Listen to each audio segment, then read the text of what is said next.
for us. And so we're continuing this legacy. And so we're gathered here today. It is so honoring, so pleasure for me to stand here today. I am Pastor Stephanie Bartley, also a board member of the National Action Network. And I also head up the NAN Tech Center throughout the country, where we are been blessed to be able to do broadband and technology throughout the country. And so to all of you, those of you whose name I might not have mentioned, can we all just give everyone a hand that's here this morning?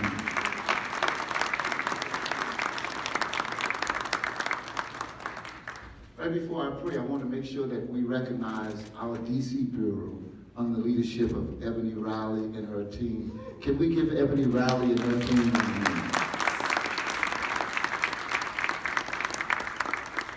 And so it is always part of our custom that we would now go to God in prayer. Would you pray with me? Father, we thank you for today. We know that this is the day that you've made, and we are rejoicing, and we're so glad that we're here to be a part of this legacy. Our leader, Reverend Al Sharpton, as he continues to fight along with Martin Luther King III and his family, this civil rights endeavor that we all are part of. I pray that you would keep us. I pray that you would give us wisdom. I pray that you would give us knowledge.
Good morning, everyone.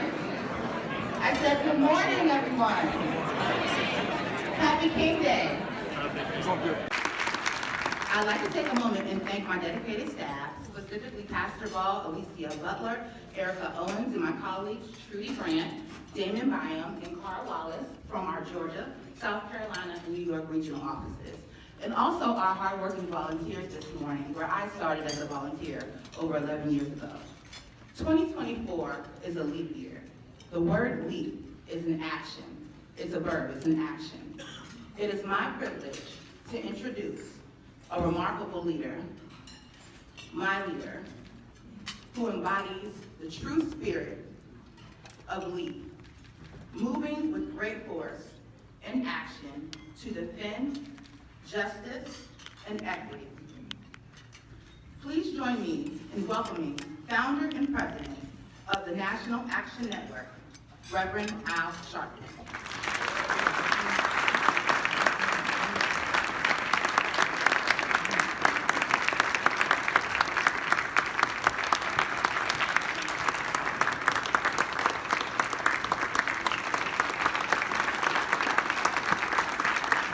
Thank you.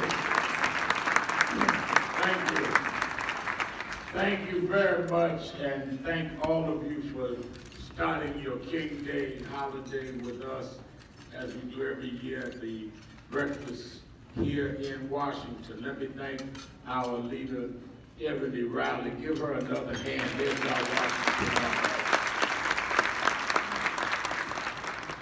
Let us first begin by hearing some words. She is in South Carolina, but she wanted to open the program, the Vice President of the United States, the Honorable Kamala Harris.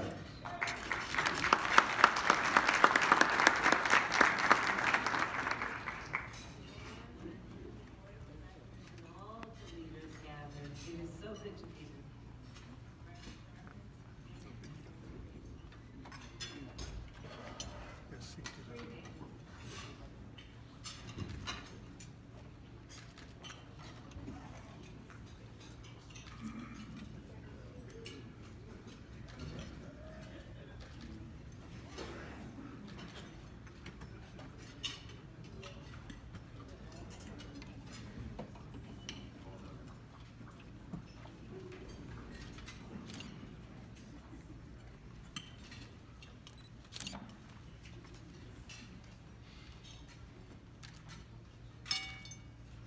We are joined by the family of Dr. King. A lot of people will be talking about Dr. King today, but no one knows him better than his namesake and his son who bears the legacy, and his wife, daughter-in-law of Dr. King, who was raised in the movement by C.T. Vivian, who was one of the great grassroots organizers for Dr. King, brought him to Selma. And then his only grandchild, who's now author of a book, and they start every King Day. Yolanda, Renee King, and I want all of you to get her book for your children and grandchildren. But they spend every King Day holiday with us to kick off. They're going to have to be leaving in a few minutes because they have to go to Monument and other occasions. But I want to start with a few remarks from them. May you welcome Martin Luther King III, Andrea Waters King, and Yolanda Renee King.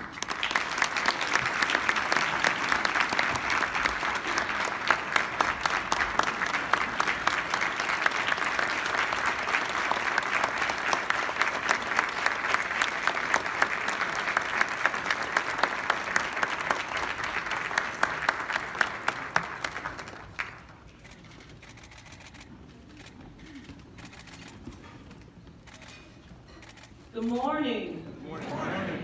What a wonderful time to be together, particularly for this King holiday, as it actually falls on the actual 95th birthday of Martin Luther King Jr.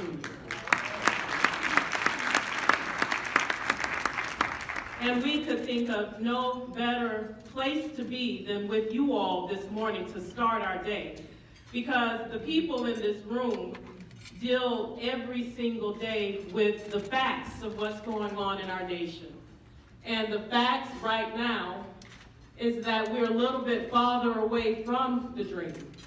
The facts are that it is harder to vote than it was when our daughter was born.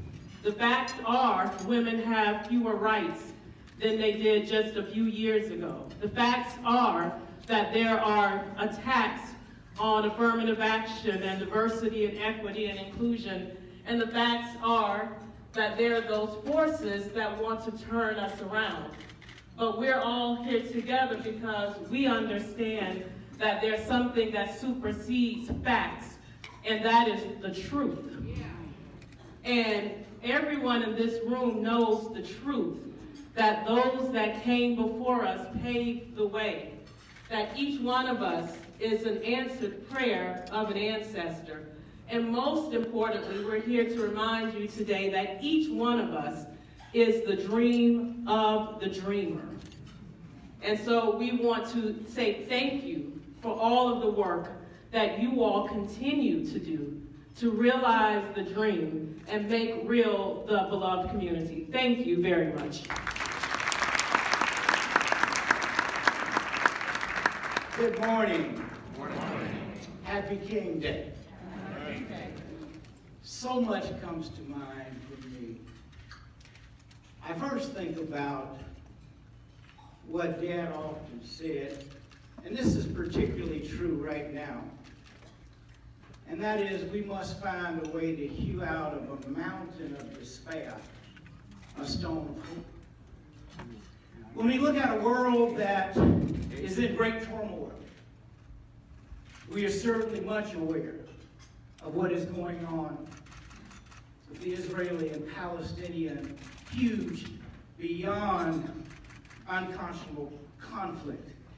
We're certainly aware of what's going on in Russia and the Ukraine.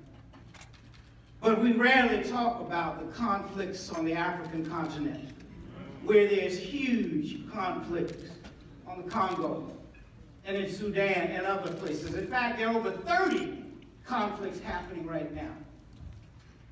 Somehow humankind has got to come together.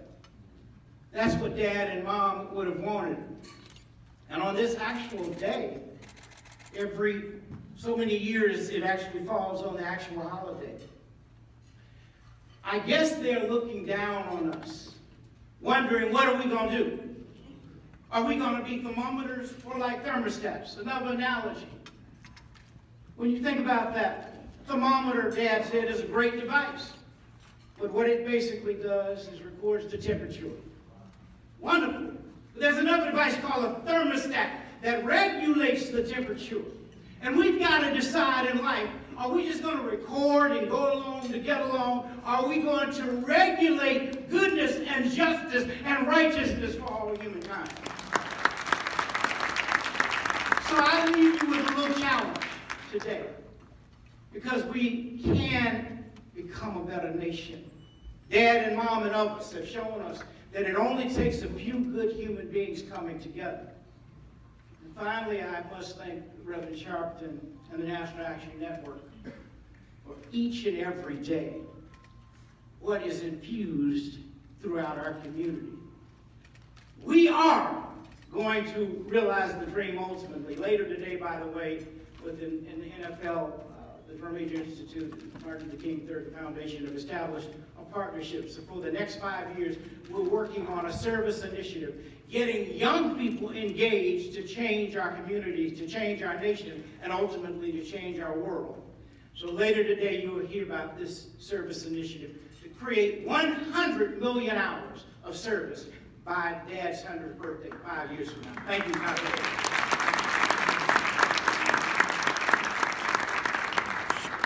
Good morning. Good morning. I'm going to keep my remarks short and simple. I think they both covered everything.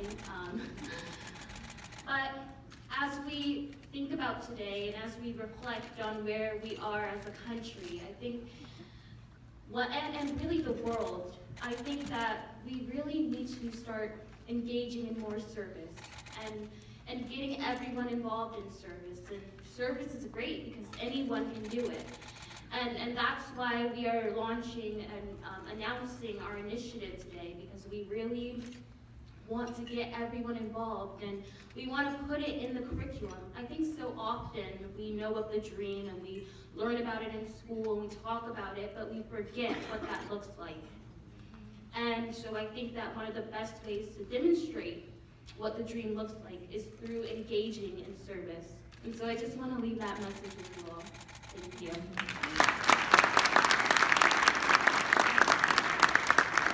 Give a big hand to the family of Dr. Martin Luther King.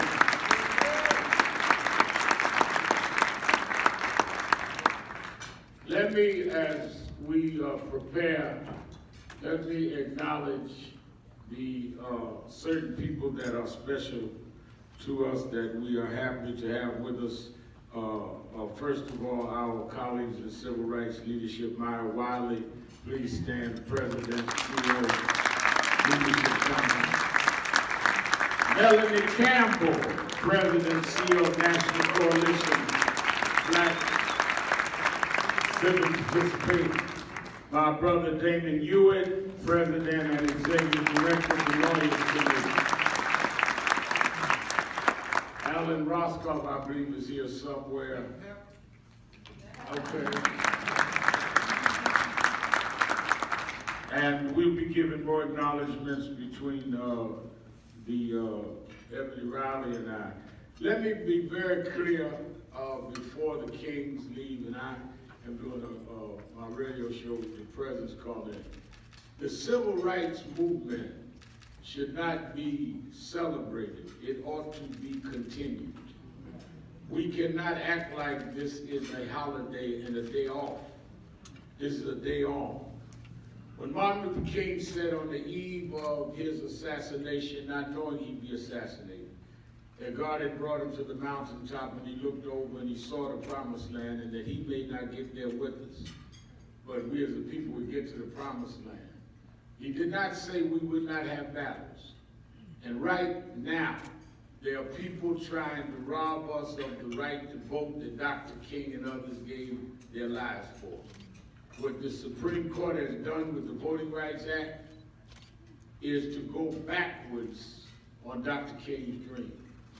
What is going on in terms of the Supreme Court and affirmative action means that our children will have less opportunity than we had. And then to use a black woman who had risen to become president of Harvard University, and to use her as a prop to go after diversity, equity, and inclusion. We at National Action Network started 2 weeks ago marching on the offices of Bill Ackman. We'll be there again Thursday. We're going to march on everybody that wants to end DEI.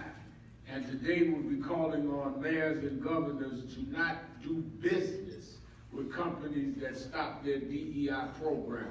You cannot take our tax dollars and fund people that exclude us. And they like to call it,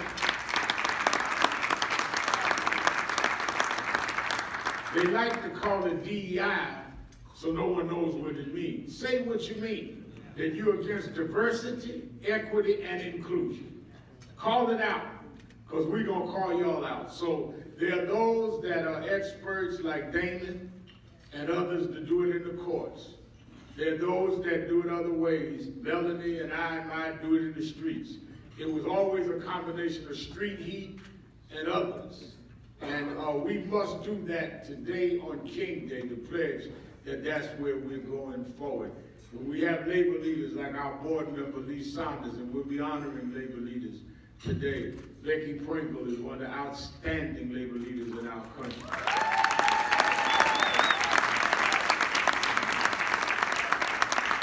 The same coalition that Dr. King had is still alive and still well. The good news is we've come a long way.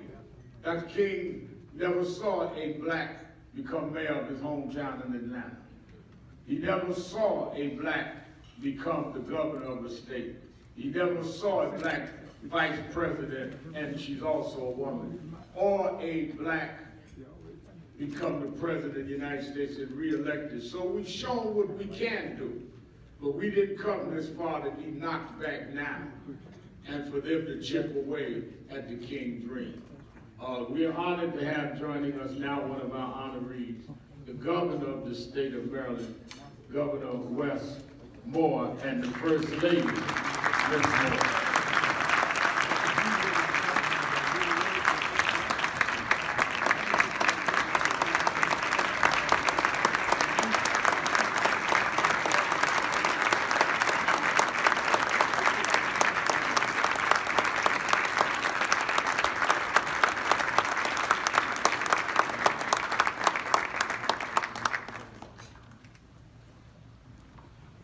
now hear from the Vice President of the United States, Kamala Harris.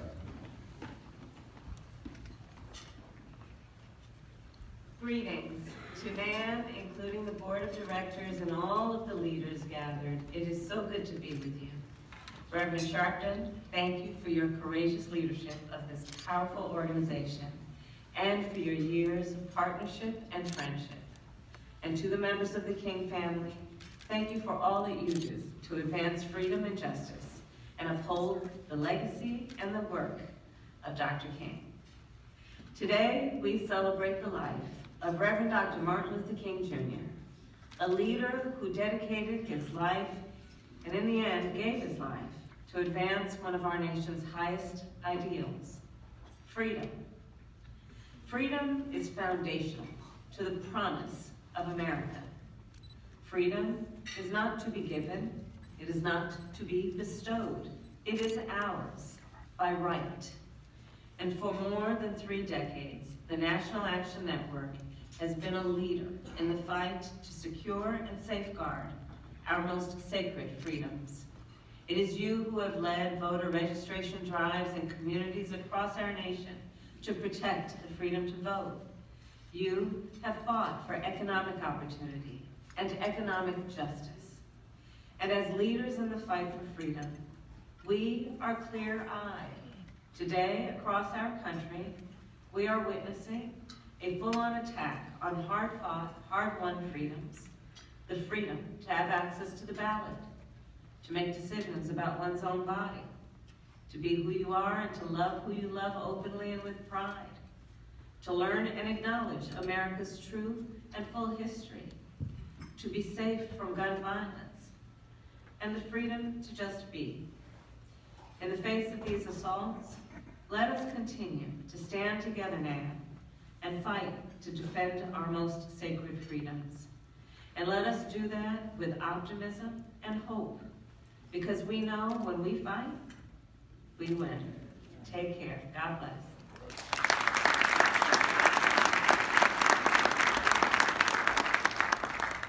Vice President Harris, and certainly throughout the day, as I said, the President's doing the radio show with me this afternoon. But throughout the day, they're voting in Iowa. And though none of us in nonprofit organizations make endorsements, we do support who stands for and stood for with us. And it is, as I look at our young people growing up in a time where we are normalizing the kind of hatred and bigotry against blacks, against Jews, against Latinos, against gays, LGBTQ, and normalizing having thugs become the President of the United States. When I heard former President Trump say he had more indictments than Al Capone, I mean, what kind of standards do we have now? Now I'm quoting him. He said he's got more indictments than Al Capone. And and we supposed to act like this is normal. I grew up in Brownsville section of Brooklyn, and a lot of the guys in the neighborhood got in trouble. I was a boy preacher. They would always ask me, Becky, to go to court, stand up for them. And I would walk to the train, and everybody, yo, Rev, I need you to help me. I got a case. I've never had one say, hey, Rev, I caught 4 cases. I never heard that.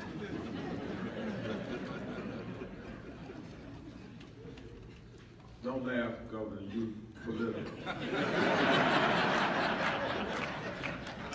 You got a future, don't you?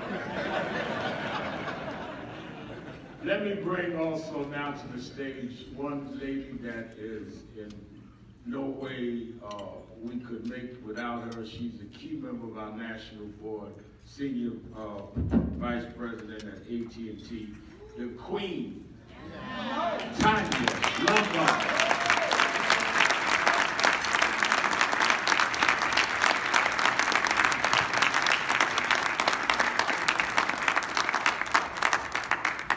Good morning. Happy King Day. It is my distinct honor and absolute privilege to introduce the lifetime service Excellence in Arts Award to the incomparable, Phylicia Rashad.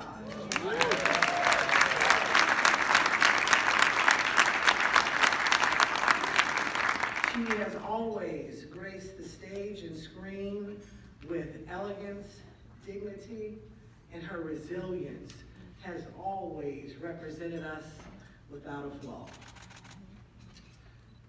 As we celebrate Phylicia Rashad today, we're reminded of the profound impact she's had in front of, but also behind the camera. She currently serves as the Distinguished Dean of the Chadwick A. Boseman School of Arts at Howard University.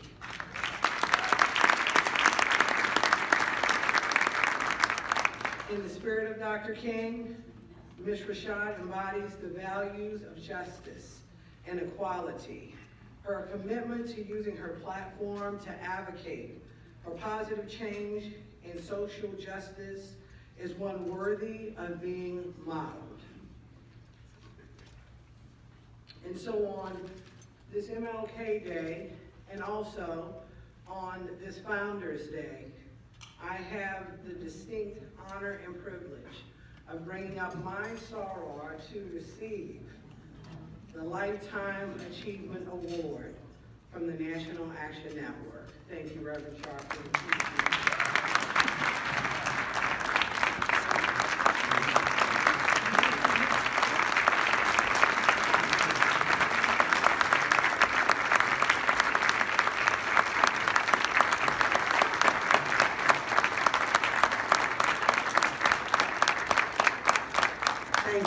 Thank you, Melanie. Good morning to you all. As a young child growing up in Houston, Texas, during a time of legal segregation in this country that extols freedom as the birthright of every human being, there was one thing that became so apparent to me as I watched my parents, my teachers, and the adults in our community. Every action performed with the intention of service bears fruit. Not only for oneself, but for others. And it is this understanding, with this understanding, that I approach my work as an actor, as a director, as a producer, as an educator, and as a dean. Oftentimes, we view certain positions and places as seats of power. This is how we often view political appointments. I say to you on this day, when we remember one of the greatest servants to humanity of all time, that a political post, an elected seat, if not viewed as a seat of service, is misunderstood.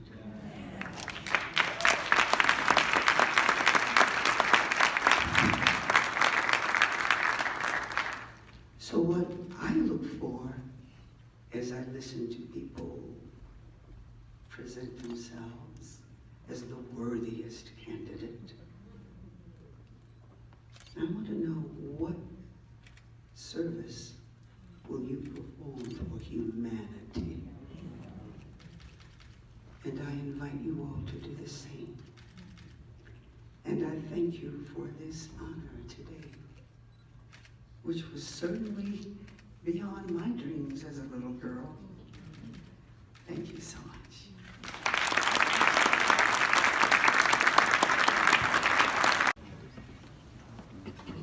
I want to, as we go to our next one, and I know the Kings have to slip out, but I want to acknowledge one of the things that many of you know, National Action Network has worked diligently for the 32 years of our existence in criminal justice and in dealing with cases of justice. We have not had one Justice Department that has been more vigilant, active, and enforcing and protecting the civil rights of Americans than this Justice Department, in no small measure than our own Christian Clark. Would you please stand? Give her a big hand. Come on, give her a big hand.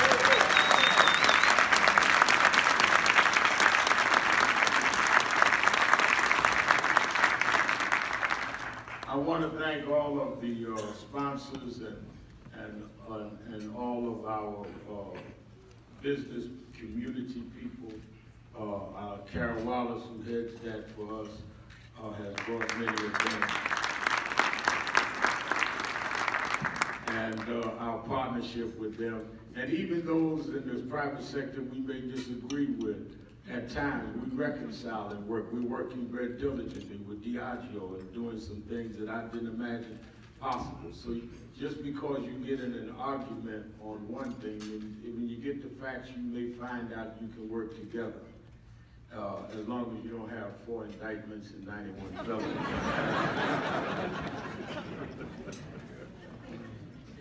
A young man that became a best-selling author, a visionary, a leader, one that I've known to have the balance and vision that is rare in any time. And we honor him in the spirit of Dr. King today, because he is part of the fruit that was born from the seeds that Dr. King and others watered their blood with on that balcony in Memphis. And I think he would be proud to see this young man bring hope to another generation, and a generation that needs to see that you may start off in an unlikely place, but you can become the governor of Maryland. Join us in honoring Governor Wes Moore.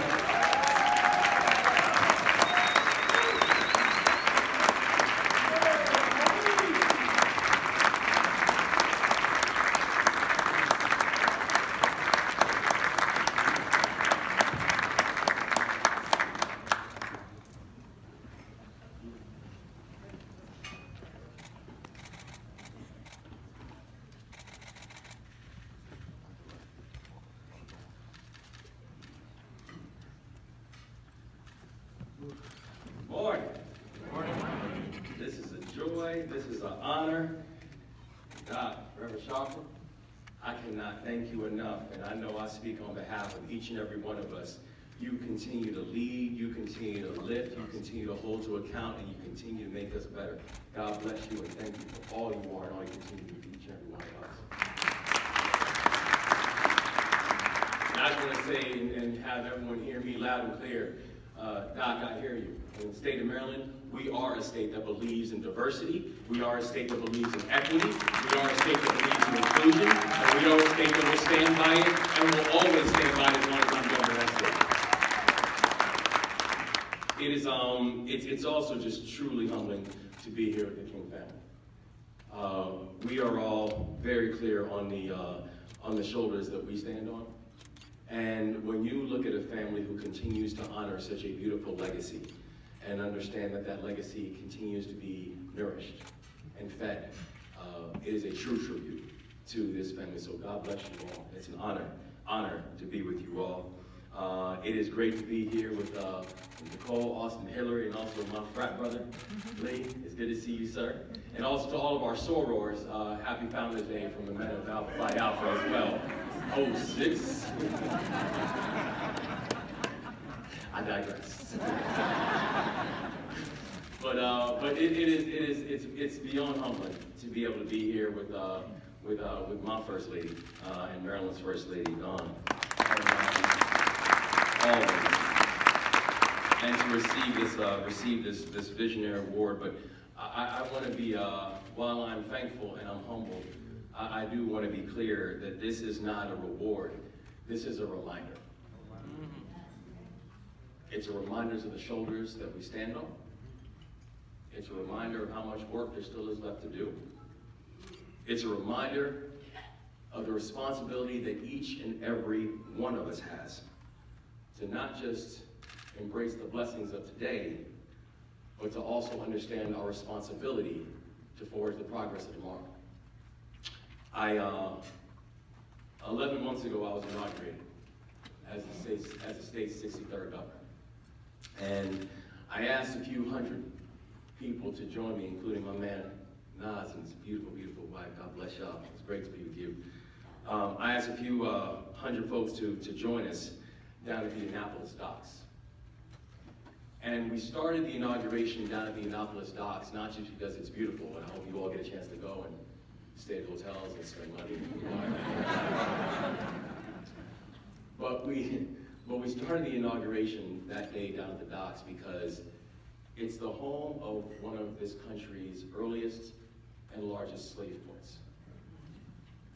It's a place where, for so many of our ancestors, it was their first introduction to this country. And on that, while we started down there at the docks, and we laid a wreath in celebration of the ancestors, we said a prayer, and then we marched up to the State House. We marched past a statue of tribute to Kunta Kinte and Alice Haley. We marched past a statue of remembrance to Thurgood Marshall, a Marylander himself, born in Maryland, and became the first African-American Supreme Court Justice. And we marched up to the State House, where my office is, a place that was built by the hands of enslaved people, to then be inaugurated as the first black governor in the history of the state of Maryland.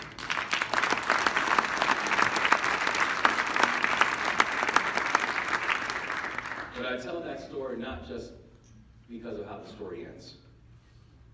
I tell that story to serve as a reminder of the journey from the docks to my oath. Because I saw the reminders of bondage. We marched past the reminders of struggle. We saw the reminders of faith, we saw the reminders of justice, and it reminded us all a very fundamental concept, that being the first is not the assignment. Being the first is not what they fought for. Our queen, sitting in the seat, is not the assignment. Understanding the assignment, understanding what it is that we are supposed to be doing within those seats, understanding that today isn't enough to celebrate Dr. King the man, or even Dr. King the legacy. That we need to celebrate Dr. King, the reminder. That he reminded us that jobs and freedom go hand in hand. He reminded us that getting hired isn't enough, but we also have to focus on creating wealth in our communities. The basic idea that we should have an opportunity to own more than we owe, a basic idea that we should have something to pass on to our children besides debt.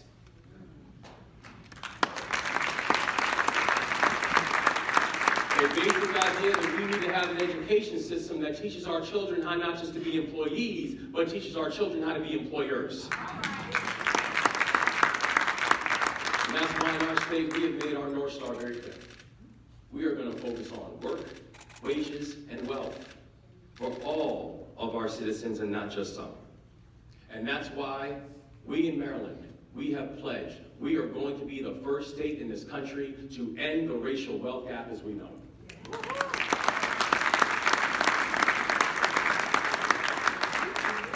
We will not choose between having a competitive economy and an equitable one. We want it all. We want peanut butter and jelly. We want earth, wind, and fire. We want it all. And to truly understand the assignment, to truly understand the legacy, it means being a society where we don't have to choose. We stand for each other. We work together. And we make sure that we are a society that leaves no one behind. That's the assignment. And I'm honored to be able to receive this, not award, but receive this reminder. God bless you all. Good morning.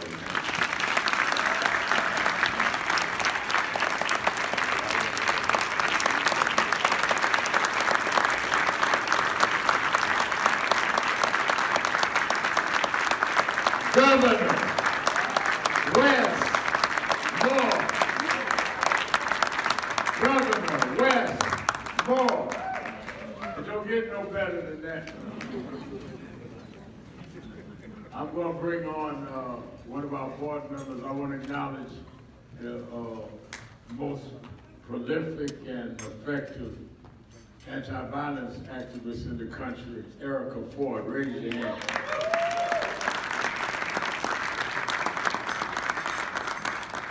I know Erica since both of us was in our tracksuit days, though she's much younger than me. Let me bring up now one of our members of the national board who will do the next series of awards of two of our outstanding labor leaders, our CWA president and Becky, who is my sister beloved. Let me bring the outstanding labor leader who he is, you know, the guys that I used to have to watch out in school for was the ones that were quiet. Because they were the ones that were the most lethal. And he has a quiet style, but don't you underestimate, he will use and has used his power to advance us all. The president of the American Federation of Municipal State Employees, the one and only Lee Saunders.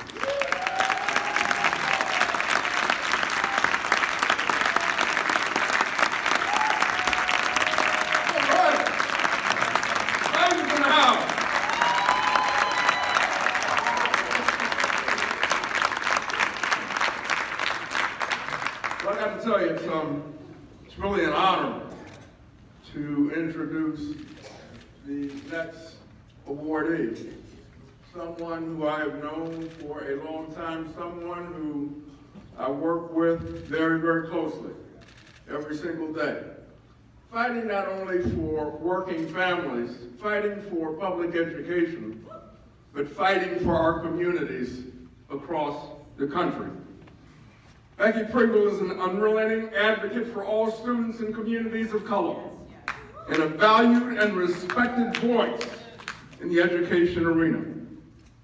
With 31 years of classroom experience, Becky's passion for students and for educators, combined with her firsthand classroom experience, she is and continues to be a teacher. Give her a round of applause for that. For what teachers do across the country.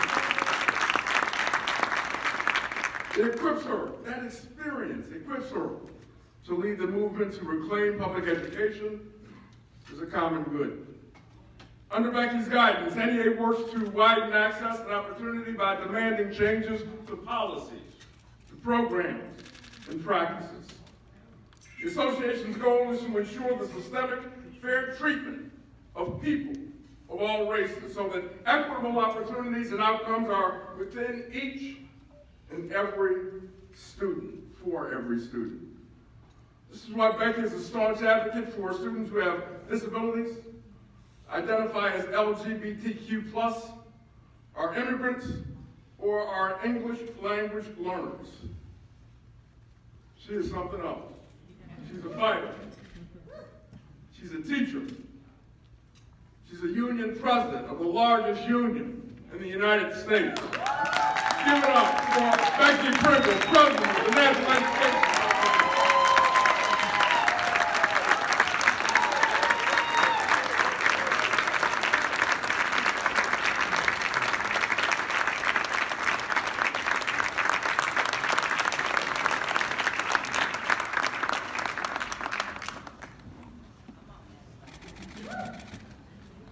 Yeah.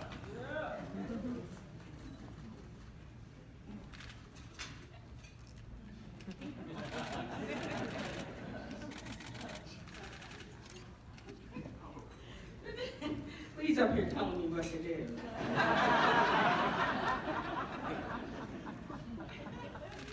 Oh, just look at you.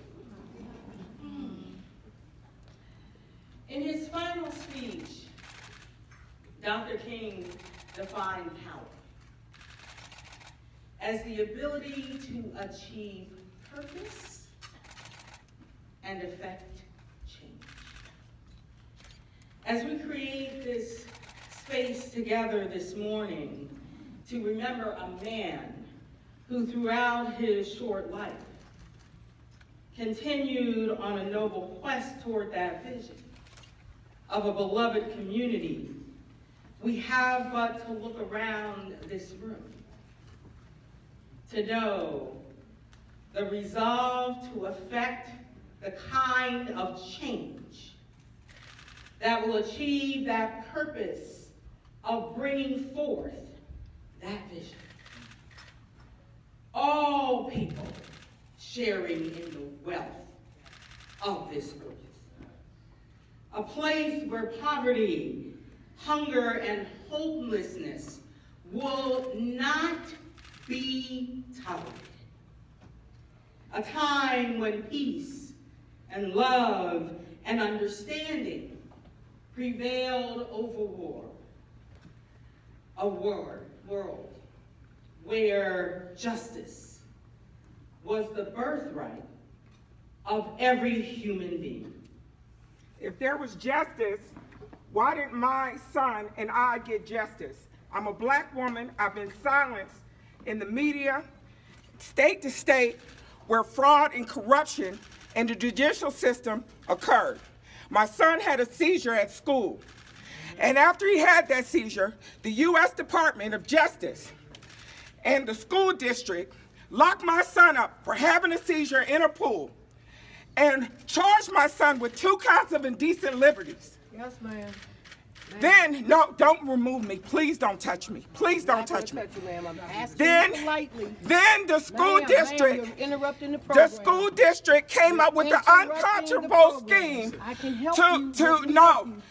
don't touch me. Please don't touch me. Please don't touch me. If this is a justice, this is injustice. This is injustice. The U.S. Department of Education found the school guilty of discrimination and retaliation. After they found the school guilty of discrimination and retaliation, what they did was, no, don't put your hands on me.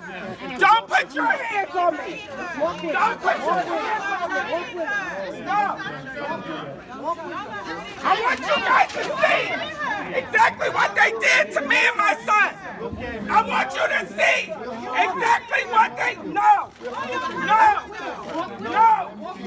Don't put your hands on me. Don't put your hands on me. Don't put your hands on me. Don't put your hands on me. No, don't put your hands on me. Do not put your hands on me. Do not put your hands on me. No. Don't put your hands on me. Let me tell you what they did. Let me tell you what they did. They went into court and set up an unconscionable scheme to kill me and my son. I want everybody to know exactly what they done.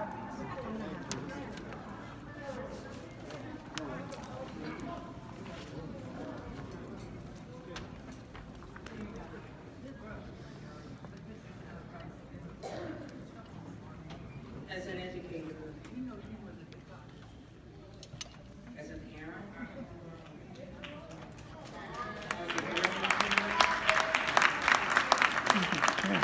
as a citizen of these United States, we need to hear these stories.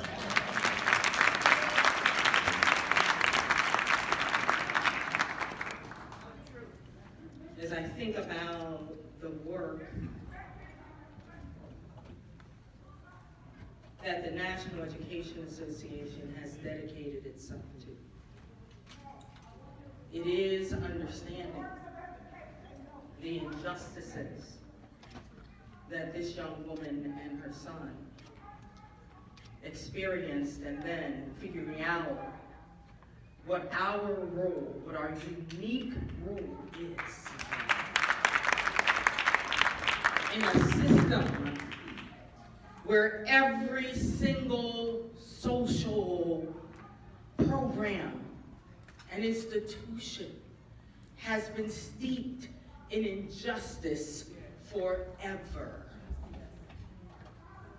So as you think about what you've heard, as you have conversations today, this is that day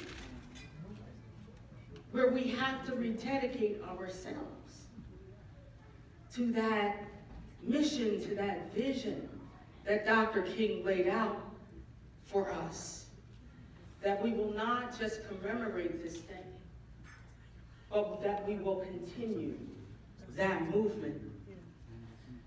You know, I, of course, as everyone else, need to spend a moment thanking Reverend Sharpton for the incredible work he has done over the years. I was going to ask him if his favorite color was purple, as mine is. And if it wasn't, it should be. I'll tell him later. As a science teacher, I think about blue and red coming together. Yeah, right? And as I think about Reverend Sharpton, I think about that calm, fierce sense of urgency, combined with harnessing that red, that street hot red that he talked about, to inspire activism. And he would be the first to say he's not alone in that work. And so I need to thank all that work throughout the National Action Network, its board, and all the people who work in chapters across this country, including the one right here, who put this event together for us. I am deeply humbled to be included with a fellow educator, Miss Phylicia. Yeah, the first Black governor of the state of Maryland. Yes, and all of our awardees this afternoon. And I am honored to accept the MLK Day Education Vanguard Award on behalf of the 3 million members of the National Education Association. And I need to just take a moment to thank all of you for joining us in a movement to reclaim public education as a common good. As a common good. As the foundation of our democracy. But guess what? We can't stop there. We actually have to transform it into something it was never designed to be. A racially and socially just and equitable system that prepares every student, everyone to succeed in this diverse and interdependent world. As we celebrate this day of Dr. King's birth, while standing on the threshold of the 60th anniversary of the Civil Rights Act, we must recommit ourselves to ensuring every student has access and opportunities and the support they need and so deserve, so they can live into their magnificent brilliance. And we know, to make that so, we must fight every attempt to turn back voting rights, those rights we bled and died for, because we know that those rights are central to ensuring honoring all others. And we know they are essential to making sure that we have a democracy come this November. So from now until then, we must educate and mobilize and organize at the level of urgency that matches the reality that we are but one election away, one election from authoritarianism, from being stripped of the rights we thought we already had. Every time I speak, I always include the words of a band author. Bell Hooks is usually my go-to because of the absurdity of banning someone who wrote so much about love. The moment we choose love, we begin to move towards freedom, to act in ways that liberate ourselves and others. Together, we will continue to use our power to achieve that purpose. And I need you to hear me, because we do want all the things, Governor West. We want all of it. So we will affect change because we must. It is the only way that we will create a future where we can be worthy of our children. Thank you so very much for all you do and all you will continue to do on this day, on every day, so we will be worthy of them. Thank you.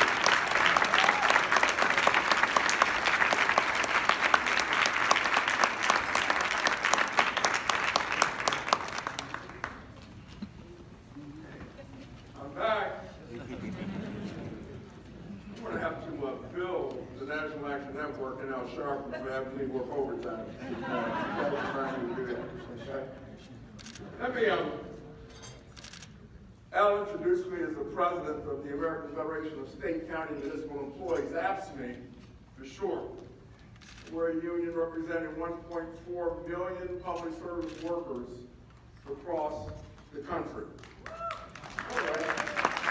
From our vantage point, our members' vantage point on the front lines of our communities, we bear witness. We bear witness to the unbreakable connection between racial and economic justice.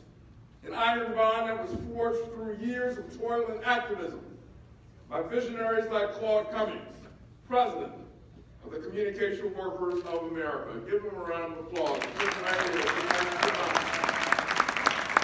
Claude was elected the first African-American president of CWA this past summer. But working people know he's been doing the Lord's work for decades. His journey began at Southwestern Bell Telephone Company in 1973. He served as president of CWA Local 6222 and then vice president of CWA District 6, leading contract negotiations for thousands of workers in Arkansas, Kansas, Missouri, Oklahoma, and Texas. And whether Claude is preaching the gospel of labor rights on his weekly radio show, Power to the People, or singing it as part of the award-winning gospel group, Endurance of Houston, Claude's voice should be honored every single day. So I am proud to present my brother to you to introduce Claude, this year's winner of the MLK Day Labor Leader of the Year Award. My brother, Claude Cummings.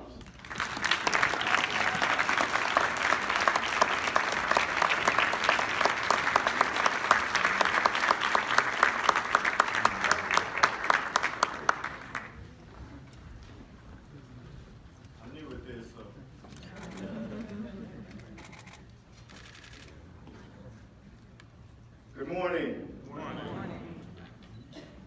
Thank you, Lee, for that very kind introduction. I have appreciated the support that you and many other labor leaders here today have provided as I have settled into my new role as president of CWA, the first black president, and a member of the AFL-CIO Executive Council. I also want to thank Reverend Al Sharpton and the dedicated staff at the National Action Network for selecting me as the MLK Day Leader of the Year. I'm truly honored to be here among such outstanding leaders who have done so much to inspire and uplift our community in the arts, in education, and in public service. You know, I have tried to support the National Action Network when I could, in Houston, where I'm from, and other places. And again, I'd like you just to applaud the work that they do standing up for social justice in this community. Throughout my career, it's been my mission to strengthen the ties between the civil rights and the labor movements. And the National Action Network has always been a place where we can work together on issues that unite us. National Action Network, like the other labor movement, is both community-based with a national impact. I'm sure that other honorees here with me this morning would agree that while we appreciate this recognition, we do not do this work because we seek the spotlight. We're not in it for ourselves. Trust me, if I want to sit around feeling good about myself, I can think of much, much easier ways to do that than becoming president of a labor union. No, we don't do this because we see injustice, Lee. We can't ignore it. When we see people's labor being exploited, we can't sit on the sidelines doing nothing. Over the past few years, we've seen a revival in the labor movement. And I'm sure all of you have heard about the organizing at Apple. I organized that first Apple store when I was the vice president in District 6 before being elected president. Organizing at Amazon and Starbucks and strikes or near strikes at the auto companies, in Hollywood and at UPS.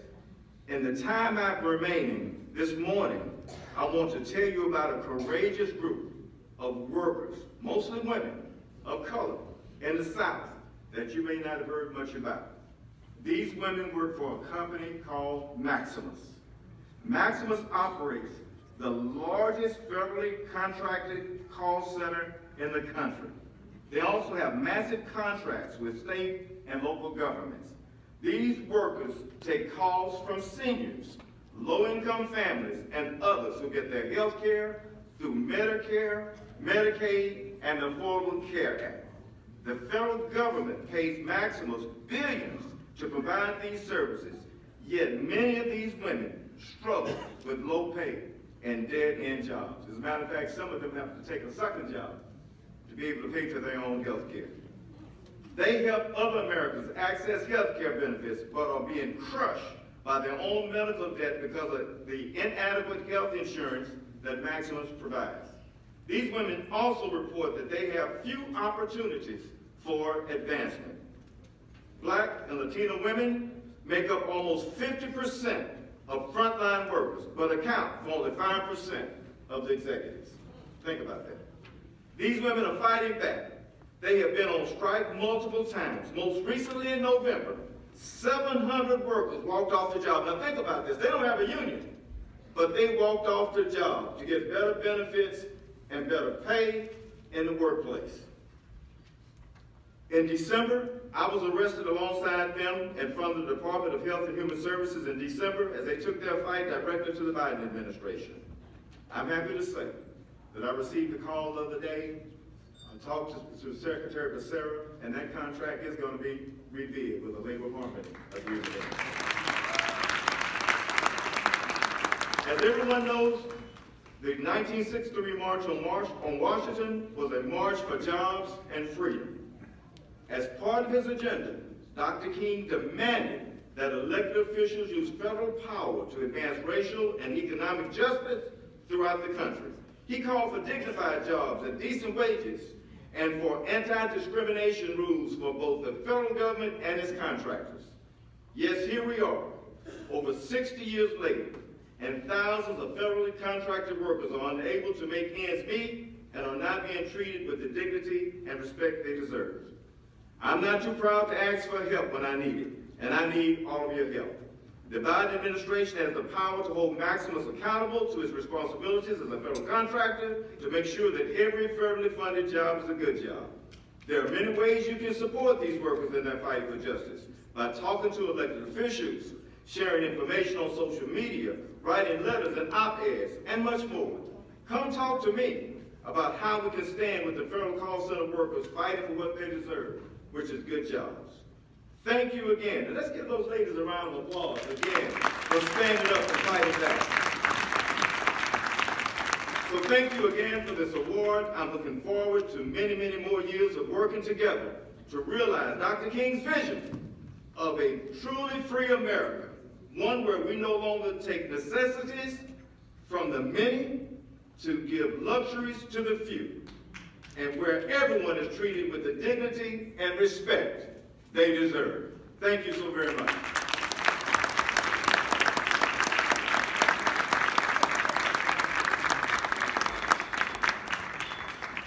Okay, I'm back again. Let me just report the sister that stood up and aired some complaints.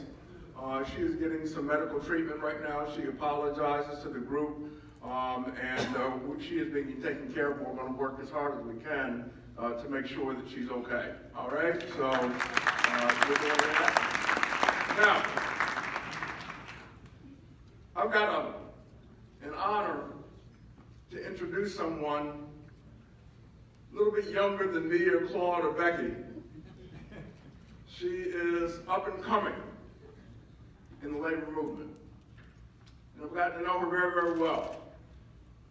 She originally comes out of Chicago. She lived in Los Angeles, running and being president of one of the largest locals in the country representing direct care workers. She served a number of positions in SEIU, but now she is the Secretary-Treasurer of the Service Employees International Union. So I'd like to introduce to you to another labor leader in our ongoing struggle for justice. April Barrett is a fighter for working people, and she truly is a visionary leader in building a modern-day labor movement. The Secretary-Treasurer of SEIU, 2 million people strong, 2 million members strong, they help eradicate generational poverty, dismantle structural racism, and strengthen our democracy. As a national labor leader, April brings ambitious vision. She brings a new spirit to the labor movement, to organize and mobilize and educate every single day. Spirit is courageous, and she's a courageous leader. She's lived experience that fuels her unshakable belief in the power, in the real power to make change when workers in our communities come together across this country. It's my honor and pleasure to introduce to you a good friend, a true labor leader, someone that you will hear and see many days in the future, because she's going to be fighting like hell for our members and working families across the country. Give it up for April Barrett.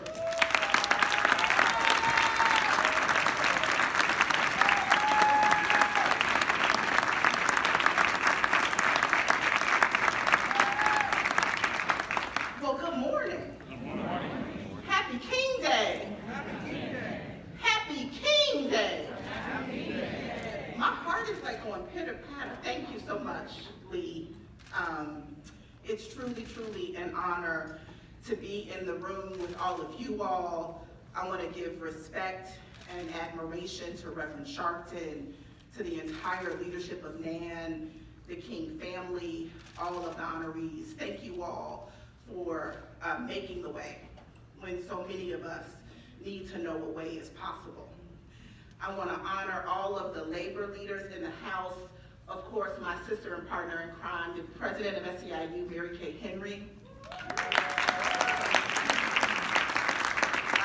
as well as Lee Saunders and Becky Pringle and Claude Cummings, I stand in amazing company and am so proud to be a part of a labor movement that, dare I say, tries every day to get us a little bit closer. Governor Moore, I want it all too. I want my peanut butter and my jelly. I want my bacon and my eggs. I'll even take a little bit of sausage. Earth, Wind, and Fire. I'm not gonna debate you which was better, Tupac and Biggie, because we can have both. But I also want, deserve, and demand racial justice and economic justice.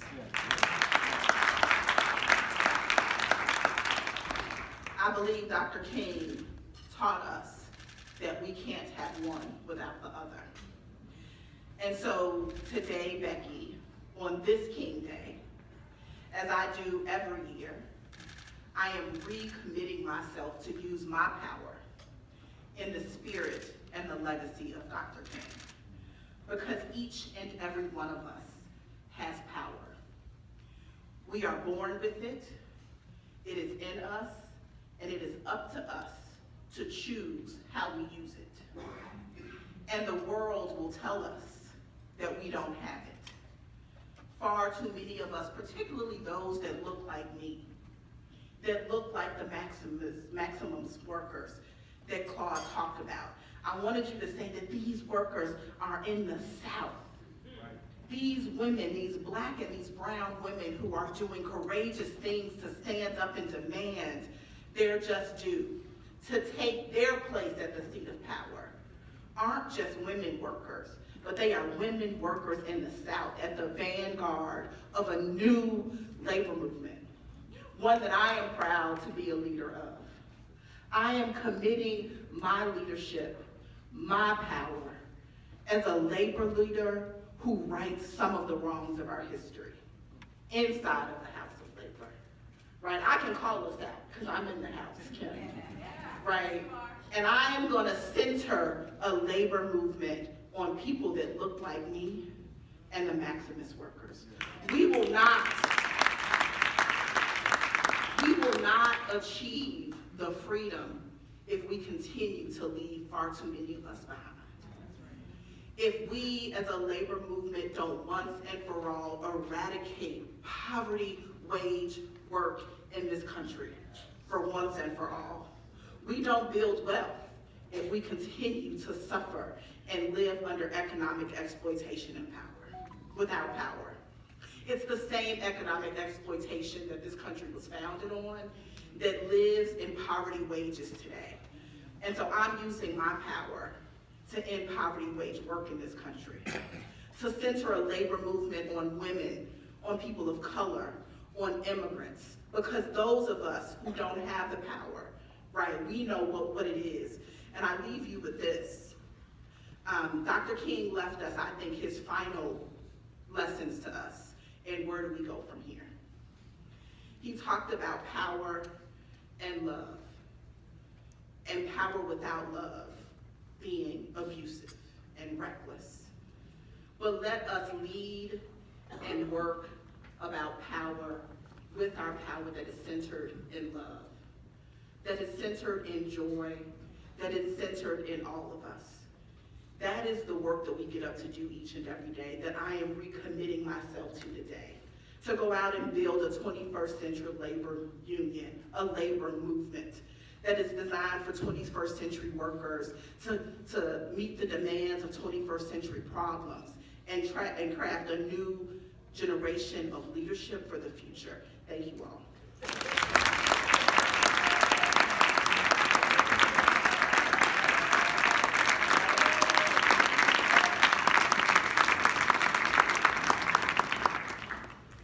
Good morning, beautiful people. I am Trudy Grant. I serve as the Manager of Religious Affairs and External Relations for the National Action Network. It is indeed a privilege to introduce our next honoree.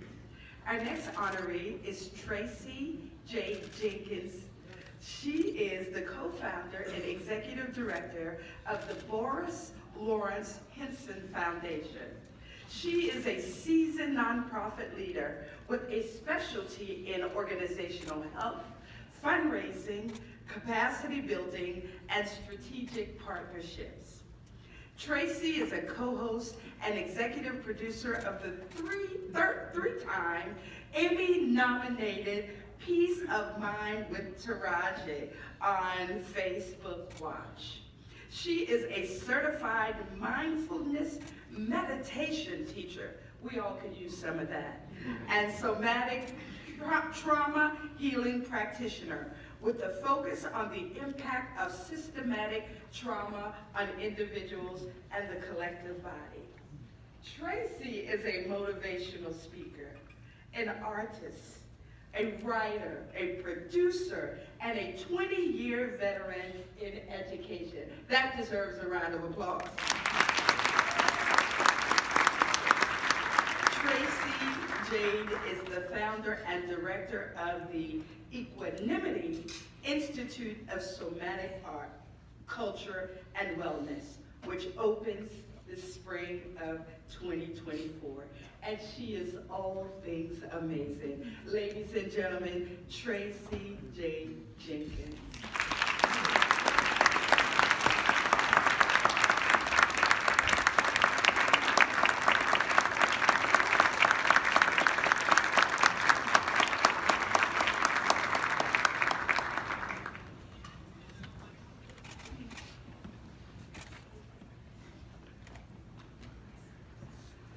Good morning.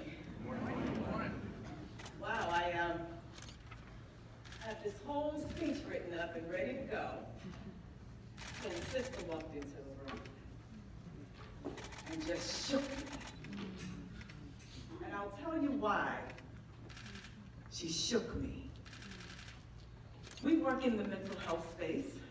I shared this mission with my best friend since the 7th grade, Taraji P. Henson.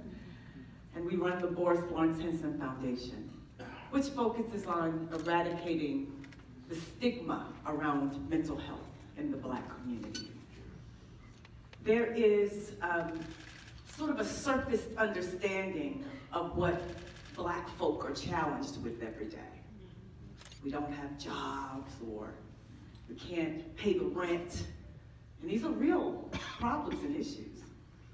But what we don't take into account is what's happening inside of us.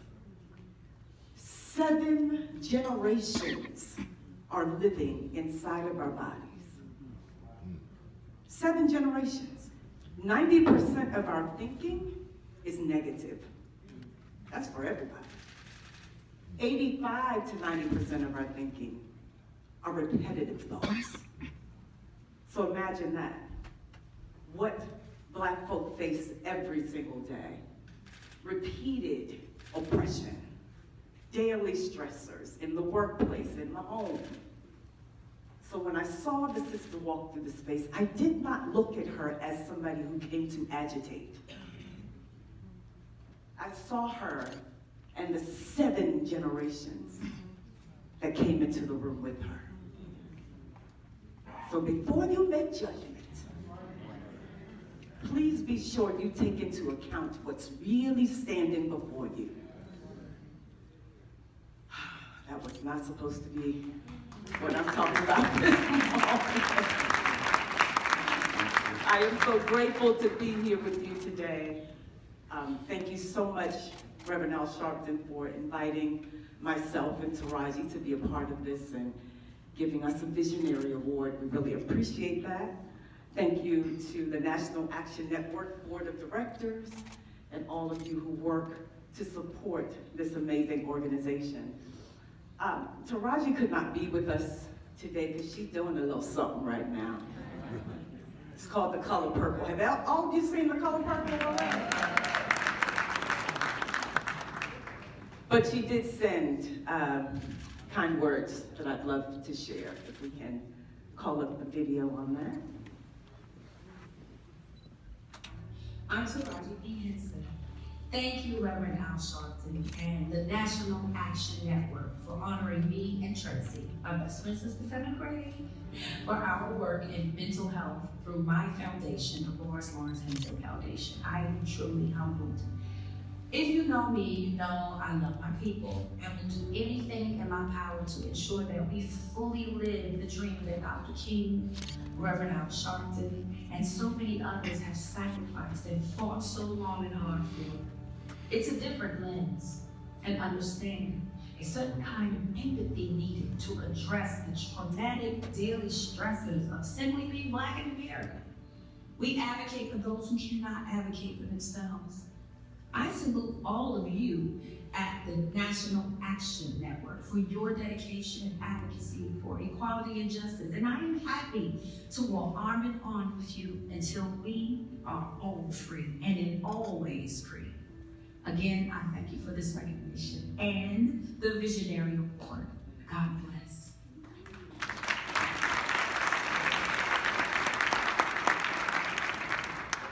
So we started this thing about 5 years ago, but it really started when we were about 13 years old, running around in the streets of DC. In fact, I had a prom here at the Mayflower.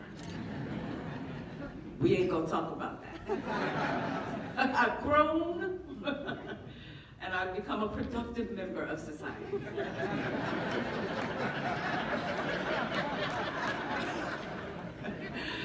But at the age of 13, I was diagnosed with anxiety depression. Well, you know what that meant? My mom and dad, who are here right now. Where are your mom and daddy? They over there? When they would see me go into a bout, come on here, girl, get up. You gotta go to school. How the grades looking? We got to keep it moving.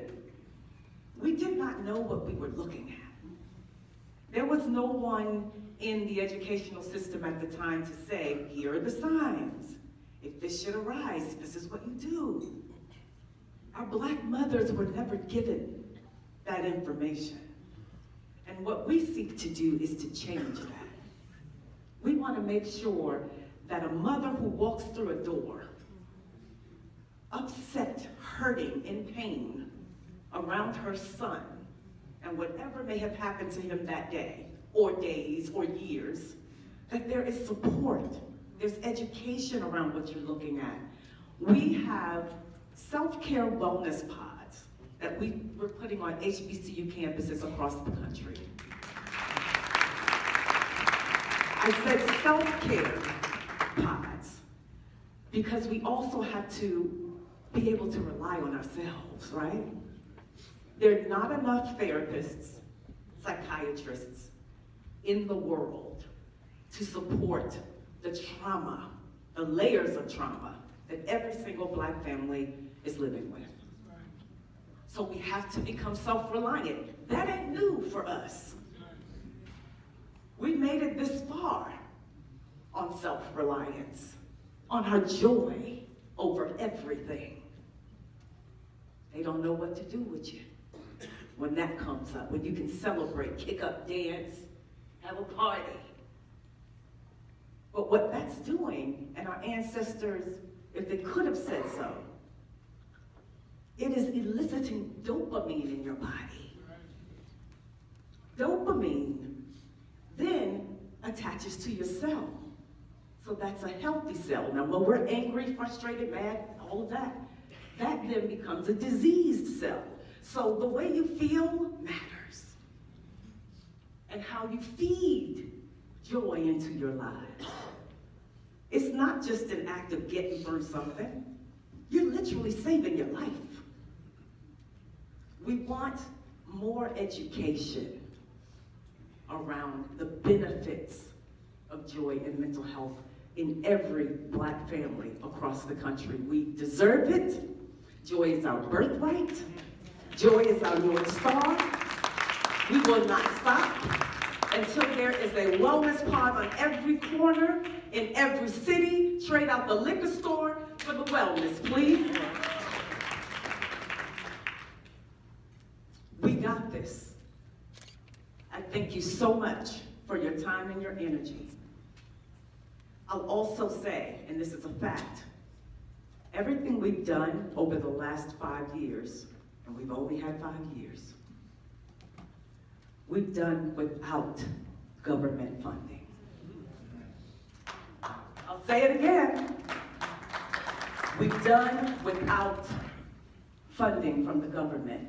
You put your coins together and supported this organization. We've given over 10,000 free therapy sessions across the country.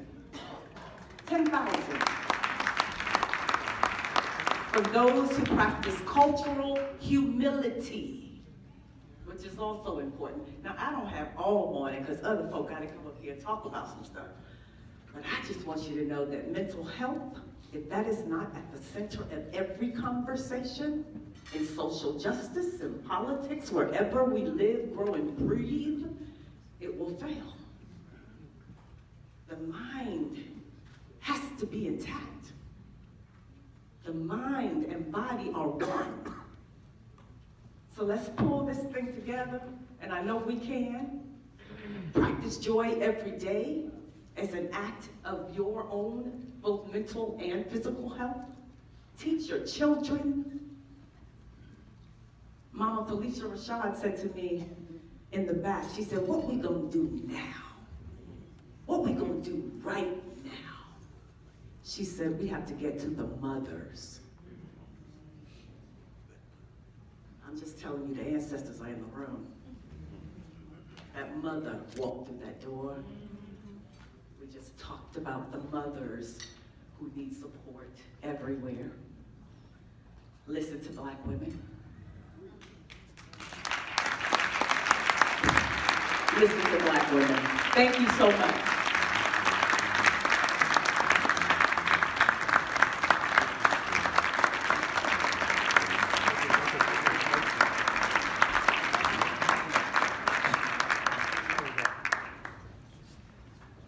Before we introduce our next honoree, I just would like to say that I'm an advocate. Some of you are business folks, some of you are policy folks.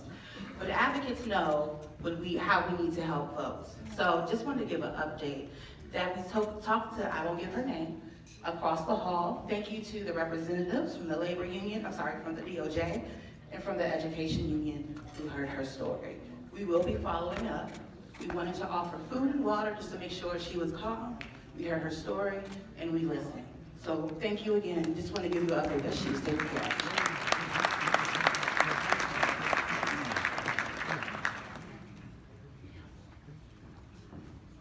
Hello, everyone. I am Alicia Butler. I serve as the Health and Wellness Advisor for the National Action Network, where I handle health equity work for the organization. And I am here to, announce our next honoree, Deanna Burton, with our Youth Award. Deanna Burton, born and raised in Jacksonville, Florida, is a recent Florida State University graduate, earning her Bachelor of Arts in Human Rights and Social Justice. She is an activist and public servant, passionate about community enhancement, youth civic engagement, mentorship, and advocacy. Most recently, she was elected into national office, serving as the Director of Programs for College Democrats of America. Deanna is a White House honoree and TED Talk speaker, and is a proud Spring 23 initiate of the Kappa Epsilon chapter of Delta Sigma Theta Sorority Incorporated. With a fervor for creating positive change, Deanna brings her dedication and leadership to the forefront, leaving an undeniable mark on the causes she champions. In August of 2023, she played a vital role in helping the National Action Network fill buses of students out of Florida to attend and volunteer for the 60th anniversary of the March on Washington, where she was also a speaker. Please join me in welcoming Deanna Burton to the stage as we honor her for the Youth of the Year.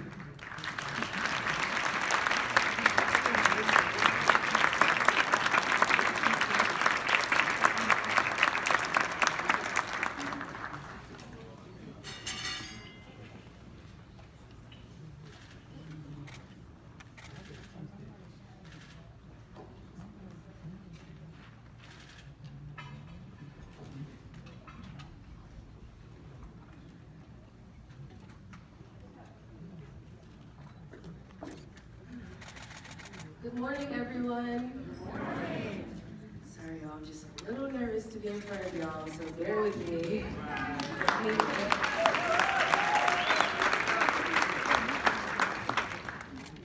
want to start off by saying thank you all for being here, and a special thanks to Reverend Al Sharpton, the King family, and the National Action Network staff and team for continuing the work and keeping Dr. King's legacy alive. So I want to go on a quick story time. My mom and I, we just drove up here to DC yesterday, and like the amazing daughter I am, I did a little bit of the driving. That means I got to decide the music, and I decided to play some gospel music to pass the time. And y'all, I cannot sing, but that has never stopped me. I clearly was not doing that well because my mom woke up several times to glare at me. But despite the glares, I kept on singing. There's just something about gospel music that not only resonates with me, but compels me to just do. And I wonder why that is. Is it the choir, a group of people with different backgrounds, capabilities, and voices coming together to form one sound? Is it the chorus, a message, no matter how simple, repeated over and over again until it just lives within you? While thinking of the answer to this question, I noticed choir, compelled, and chorus all start with the letter C. And ironically, so do the things I want to talk to you about today. Care and compassion. These are the foundations of humanity. Without them, we have nothing. So love yourself, give grace, and be kind. Community and crime. Poverty breeds violence. A lack of resources and support leads to the erosion of safety, as people will do what they have to get by. To counteract this, we have to establish stronger communities through funding, knowing our neighbors, and prioritizing a healthy environment that brings opportunity. Cause and champion. This one's easy. Pick a cause, any cause, and champion that cause. Intersectionality is revolutionary.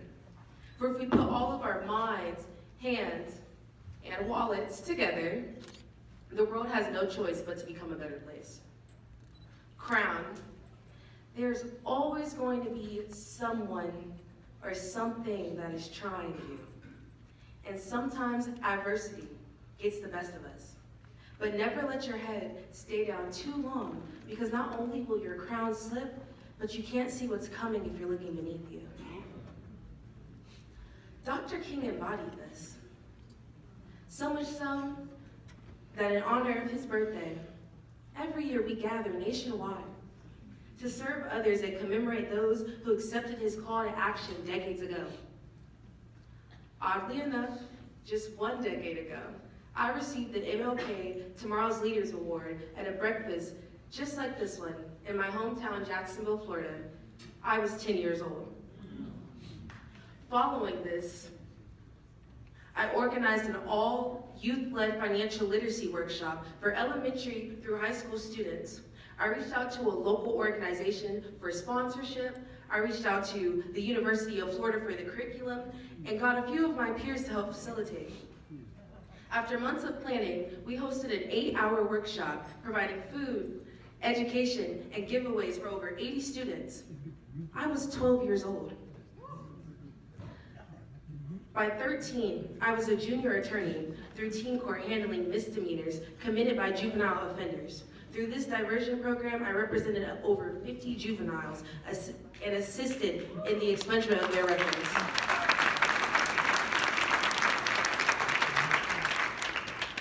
By 14, I paged for both my local and state government and was regularly bringing some of my friends to attend city council and school board meetings. By 16, I had served as an American Youth Delegate in South Korea, Japan, Portugal, and the United Nations to increase youth engagement in international relations.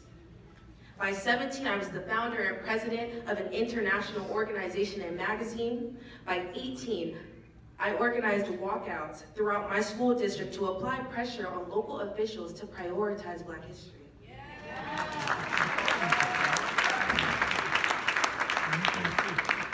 Leveraging this movement, I led students across my county to stage sit-ins, social media campaigns, and march in favor of removing Confederate-tied toponyms from public institutions. After the successful name change of 6 schools, including my high school, I graduated from high school with my associate's degree. While I could go on to talk about my most recent endeavors, the point of all of this is that it starts with young people. Many of the efforts I just listed were done before I could vote, drive, file my own taxes, or even ride certain roller coasters.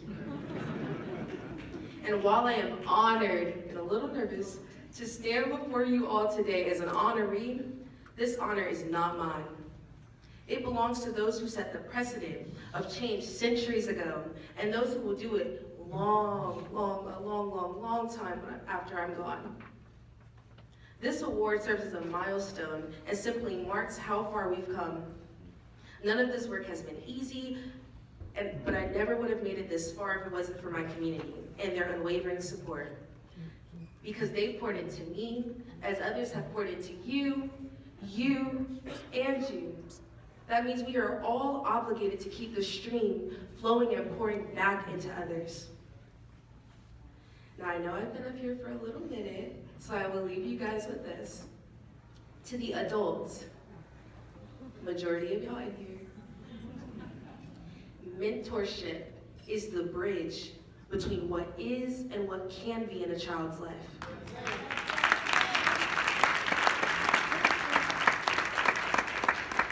So I need y'all to pour back by finding a mentee.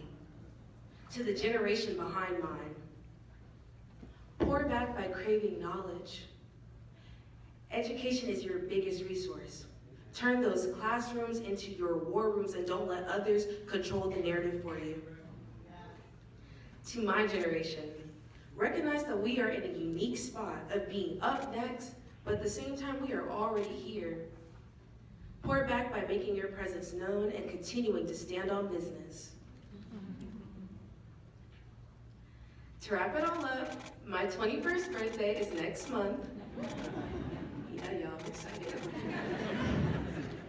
And the best birthday gift I could ask for is for y'all to remember your C's. For you to connect with each other, care for yourself, champion a cause, and to commit to building community. By conquering these, we start to walk with purpose. And when you walk with purpose, you collide with destiny. Thank you.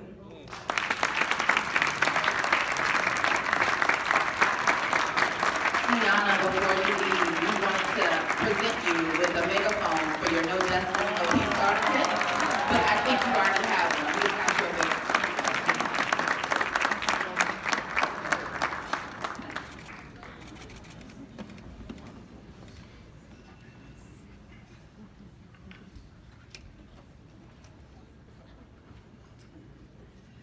For your unwavering support has not only fueled the success of this event, but it also signifies your commitment to the values of justice, equality, and community empowerment that Dr. King stood for. We extend our deepest appreciation to each sponsor for their shared dedication to the ideals that continue to inspire us all. We are honored to welcome 2 esteemed corporate sponsors and one of our colleagues for economic justice to share brief remarks at our breakfast today.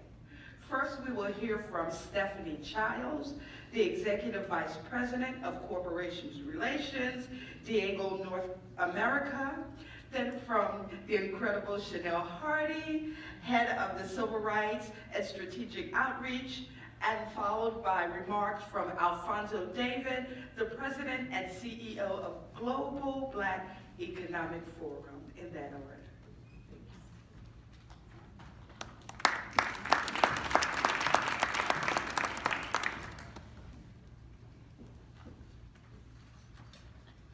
Good morning, everyone. I'm Stephanie Childs. I'm Executive Vice President of Corporate Relations for Diageo North America. And I have to say how humbled I am to be in the presence of so many people who've done so many great things. It's just an honor to be here. On behalf of Diageo North America, I'm honored to join the National Action Network, the Drum Major Institute, the King family, and all of you commemorating the legacy of Dr. Martin Luther King Jr. today. Happy King Day, everyone. And congratulations to today's honorees. Your commitment to equality and justice is truly an inspiration. And I think everybody's felt super inspired today. I'm excited to go out and do some service. Dr. King's tireless commitment to equality and call for change in our society inspires us to carry on his legacy and advance the causes he fought for. And we've heard a lot of different perspectives today and different ways that people have incorporated his legacy. There's also a role for us to play in corporate America, and that's kind of what I'm going to share with you all today, some of the things we've done at Diageo. Diageo is a proud global leader in beverage alcohol. You guys are familiar with many of their brands, Johnnie Walker, Crown Royal, Guinness, and Bailey's Irish Cream, to name a few. But what's unique about our company, and what I love about the spirits industry, is that it's really about celebration and culture. Our products have the privilege of showing up in some of life's most memorable events and moments. And if we have the honor to be invited into people's homes and communities, then we have to reflect those communities. And unfortunately, as I've witnessed firsthand, people of color have been historically underrepresented in the spirits industry. 12% of beverage alcohol consumers are Black, but only 8% of the workforce and only 2% of the executives are Black. And I could probably name most of them on one hand, myself being one. So as the first Black female on Diageo North America's executive leadership team, I'm proud to lead our DEI and community engagement efforts. During my tenure, we've expanded our work to grow the next generation of Black leaders in the spirits industry. And I'll just give you a few examples. I know you've heard from a lot of folks today, so I'll try to keep it brief. One of the things that we've done that I'm most proud of is we became an anchor investor in an industry-leading 10-year initiative called Pronghorn to diversify the spirits industry and create founders. Governor Moore talked about, not just working, but owning. And that's something that we're really dedicated to and focused on. In just 2 years, Pronghorn has invested in 19 Black-owned brands, fully Black-owned brands. We provide also job readiness skills and hospitality training to underserved communities through our Learning Skills for Life program, which we operate in 6 cities, including DC and Baltimore. The past year, we graduated more than 2,000 people from that program, many of whom are veterans, single moms, and people reintegrating into society. And over 90% got jobs, and that's really the point of our Learning Skills for Life program, is to really get people into the workforce as hospitality workers. And recognizing the important role of HBCUs and minority-serving institutions, we've also invested nearly $12 million to create permanent endowments, which generated scholarships for more than 300 students last year. And I also established, this is really close to my heart, I've had tragedy in my family related to abuse of alcohol, but I established a consortium of Black, Hispanic, and Native American organizations to educate our communities about responsible use of alcohol. These are some of the ways we are working to further the dream of equal opportunity. And because we have greater participation, when we have greater participation from people of all cultures, we're stronger, as Dr. King believed and fought for throughout his life. So we appreciate your partnership, Reverend Sharpton. Thank you for having us, and thank you for everything that everyone in this room I know is doing and will continue to do to further Dr. King's legacy. I certainly will continue pushing my company and our industry to do more. Thank you.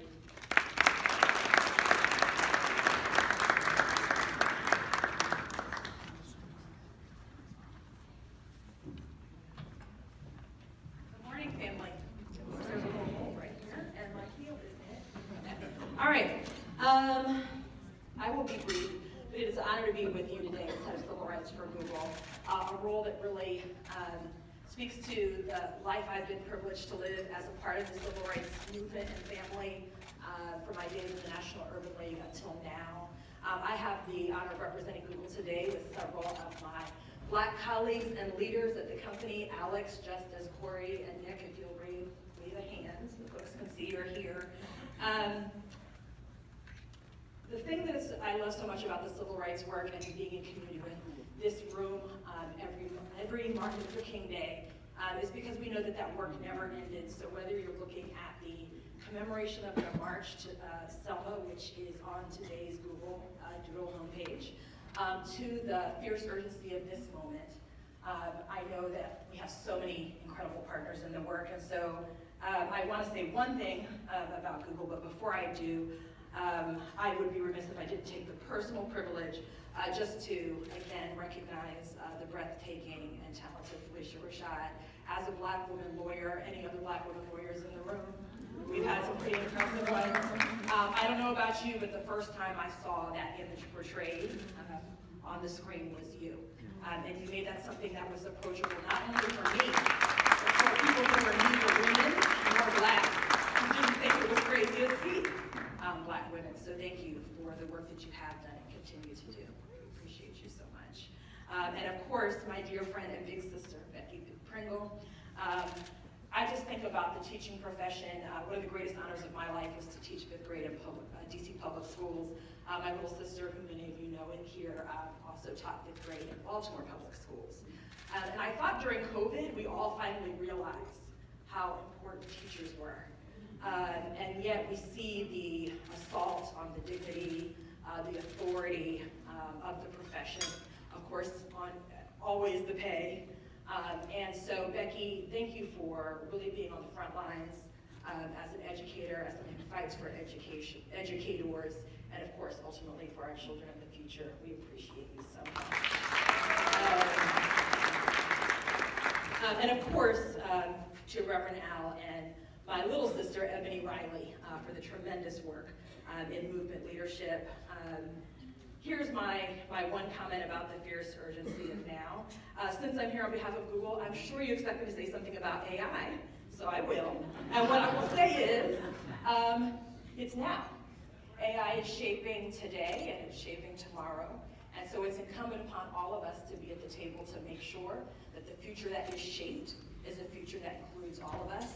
I want to thank Reverend Al and Ebony. I want to thank Maya and Damon and Jessica and Melanie Campbell and Ron and so many other leaders who are here, Nicole, Tara, for helping us to do this right. And if you're not at the table yet, we invite you to join us. One of the things that we've invested in is preparing the next generation of learners with the digital skills that they need to thrive in a changing workforce.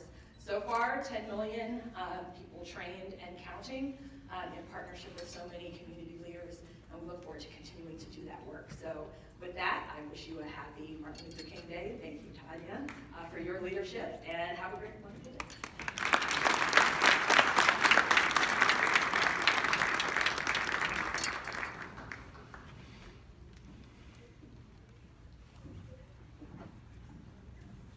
Good morning, everyone. My pleasure to be here. It was a little bit of a challenge with the snow commuting, so apologies for being a little delayed. Thank you to Reverend Al. Thank you to the National Action Network for hosting this breakfast yet again, another year. It's an honor to be in a room with so many change makers. I say change makers because so many of you in this room continue to do the work to affect change in our lives every single day. And as we celebrate the legacy and continue the dream of Dr. King. But I think you've heard from many other speakers about this theme, and I think it's worth restating. Let's make no mistake about the moment that we are in. Right-wing extremists began to use a Civil Rights Act of 1866, a landmark law that was passed after the Civil War, geared toward providing economic rights and equality for Black people.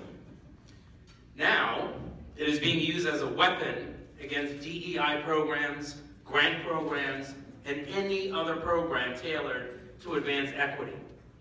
I'm one of the lawyers representing the Fairless Fund in federal court. And this federal statute that was passed in 1866 is being used to essentially say you cannot provide grants to black women.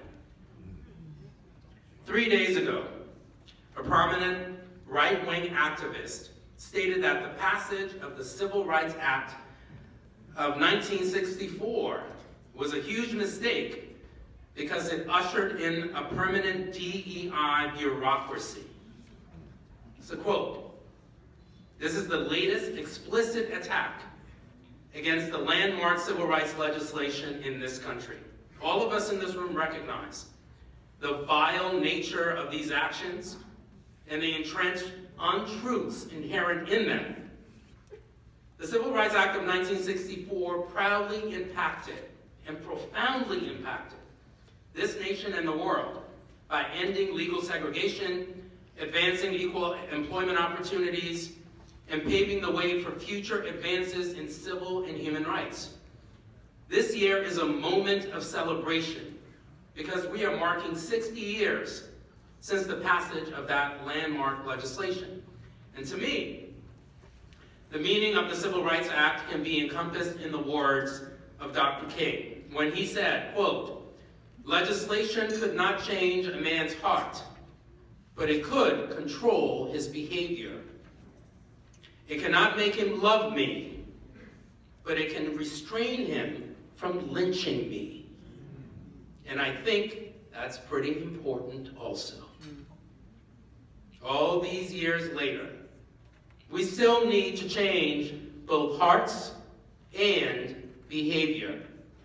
And that is why we created the Council for Economic Opportunity and Social Justice, a group that brings together America's leading social and economic justice organizations to coordinate our response to the threats facing the black community in our nation. The council includes 13 organizations that range from the National Action Network to the National Urban League, from Vote.org, which is focused on robust civic engagement, to Sister Song, which is focused on reproductive justice for black women and other marginalized women. We are in a state of emergency.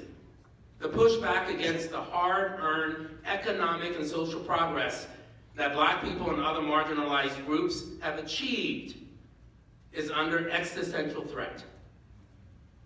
We are facing a well-funded, unrelenting, and coordinated assault from the far right to take our rights, to take our power, and to take our dignity. And it is what makes the work of the council so vital. This is a defining era where we can commit to the urgency of economic justice and economic freedom. That's what we're fighting for, the right to actually be free economically. While we struggle for social justice, we must recognize that economic justice must be intertwined with all aspects of our movement. And that is something that Dr. King believed passionately. And the council is a continuation of his work and his dream for economic justice. We owe it to his legacy to defend the progress achieved by the leaders that came before us. We owe it to ourselves, the change makers in this room, to muster the courage to organize the urgency of the moment.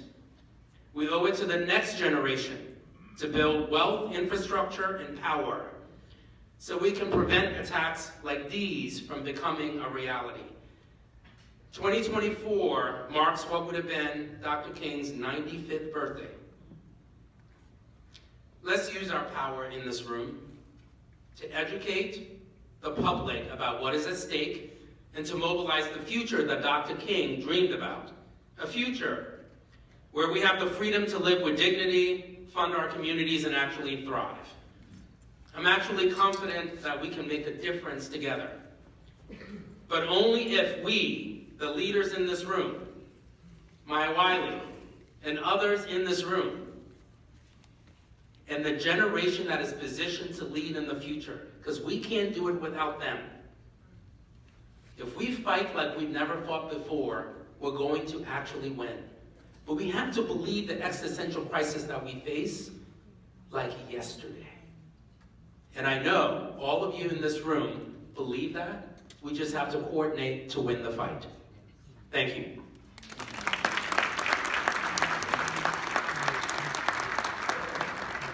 Thank you, ladies and gentlemen. And with that, that ends our program.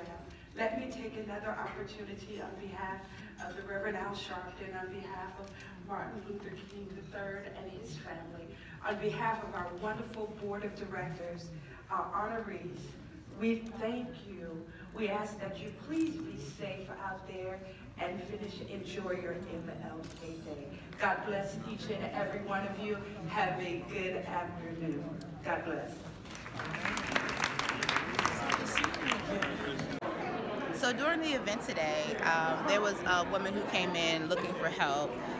She was at an elevated level because she was in crisis, and so some saw it as a disruption, but we saw it as an opportunity to find out what we could do to help her. After we asked her to come into the hallway, and she understood that we weren't going to kick her out or anything or call law enforcement, we asked her to go across the hall, and there were representatives from the DOJ, representatives from another teachers' labor union, wanting to kind of get a sense of how they could help her. I also spoke with her. I offered her, any additional help. I gave her my information and said, I don't want to know the conversation, but if you don't feel like your conversation was heard or there wasn't a follow-up in 2 weeks, to give me a call. We didn't know her. She's not affiliated with the organization, but we are a crisis and advocacy group. So for us to see that, we just wanted to unpack how we could be helpful, and that's what happened. And so after we came back to announce the update that she was actually okay, and then we had her, asked her to walk out, she wanted to apologize to President Pringle, so I came back and apologized to President Pringle as well. So that's what happened. Did you know how she got in? So our events are free to the public. Okay. We don't shut out the community, so it could happen at any event because they're all free to the public. And so if you RSVP for an event and you attend, that could be the case. So that's why, she happened to be in the press pen, so I don't have all the facts, but it's open to the public. Okay. So I was able to talk to some of the leaders that were here also, yeah. Mm-hmm. And everyone seemed to want to help her, to work together to see how to find a solution, because what she talked about, the issue that she talked about is something that impacts the Black community, especially women, as the one of your honoree mentioned. Yes. So this is something that you plan on following up on. Absolutely. Okay. I'm also a Black woman, and I'm also a mother, and with all this happening, not even right now, but just all of this happening consecutively, constantly within our community, we help families who ask for help. Now, we don't get to define how they ask for help. If you come to an event and you cry out for help, then we are going to help you, and that's exactly what we try to do today. Okay, thank you very much. Okay, thank you.